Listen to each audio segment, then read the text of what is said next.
Glória a Deus. Por que devemos combater as seitas?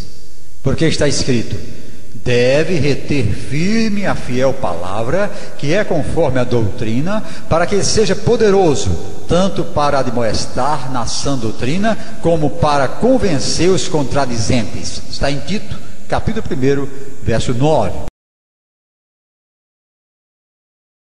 A graça de Deus e o ato expiatório de Jesus Cristo na cruz. A Bíblia diz que o sangue de Jesus nos lava e purifica de todo o pecado. 1 João, capítulo 1, verso 7. E que os homens só morrem uma vez, vindo depois disto o juízo. Está em Hebreus 9, verso 27. Não há várias mortes e vários nascimentos, como querem os noverinos e kardecistas. Além de Hebreus 9, 27, que é um checkmate na reencarnação, temos a palavra de Jesus ao ladrão na cruz. Ele disse: em verdade te digo que hoje mesmo estarás comigo no paraíso, conforme Lucas 23, verso 43.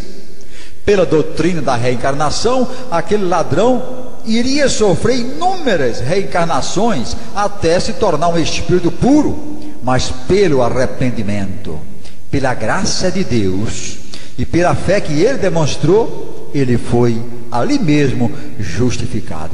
Por isso, meus amados, a reencarnação não encontra respaldo na Bíblia Sagrada.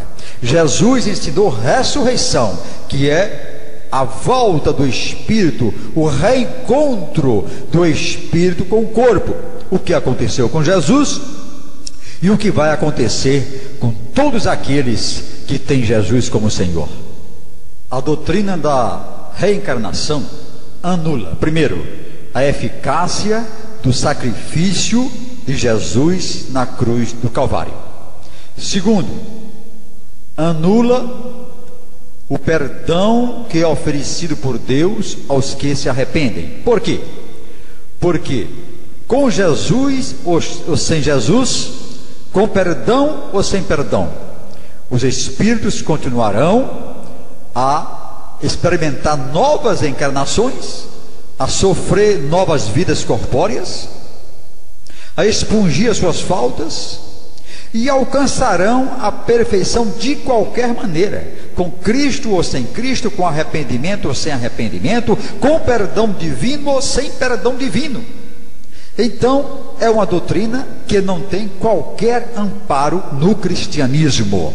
É uma doutrina de autossalvação, salvação pelas obras, pelo esforço próprio. E ainda mais, os adeptos da reencarnação, os que acreditam nessa doutrina, certamente defendem que é uma lei natural que Deus criou, e assim os espíritos naturalmente são impulsionados a participarem de uma nova vida para que possam se aperfeiçoar. Porque se ele disser que Deus, alguma etapa do processo, Deus atua, então Deus é um Deus pessoal. E eles dizem que Deus não é um Deus pessoal, um Deus que ama, um Deus que pensa, um Deus que perdoa, um Deus que responde. Por isso, fique aqui a nossa refutação a essa doutrina antibíblica. Meus amados, o movimento Nova Era é assunto que não acaba mais.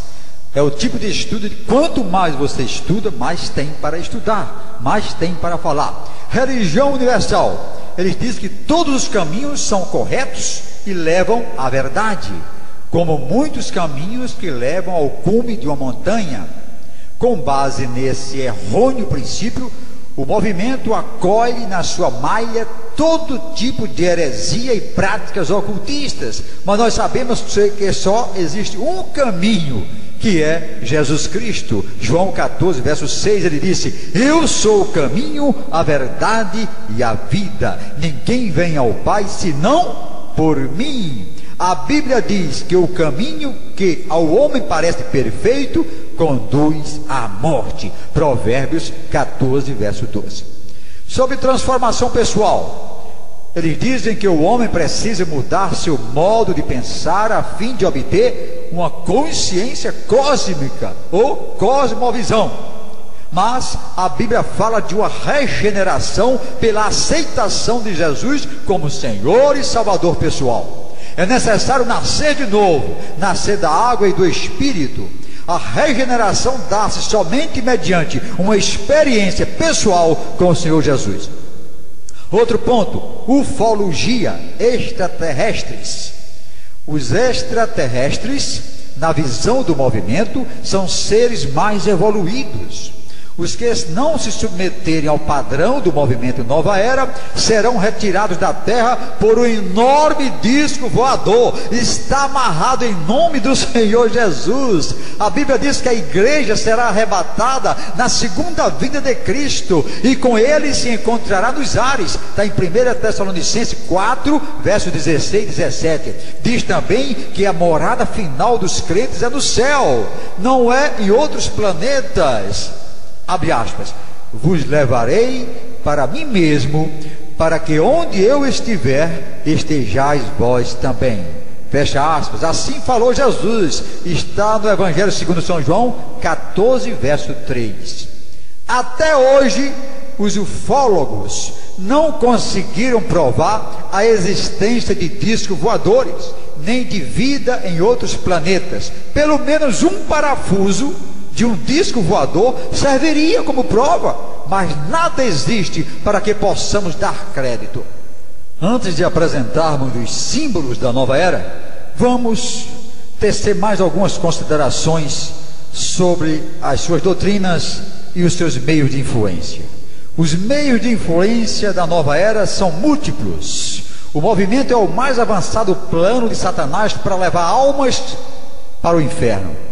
Ele jogou nesse sistema todas as suas fichas para envolver os meios de comunicação, as áreas do pensamento humano, envolver crianças, jovens, homens e mulheres de qualquer idade, políticos, empresários, intelectuais, artistas. O diabo continua repetindo o que ele disse a Eva no Éden: desobedeça. Se obedeceres ao meu plano, serás igual a Deus. Vamos ver então.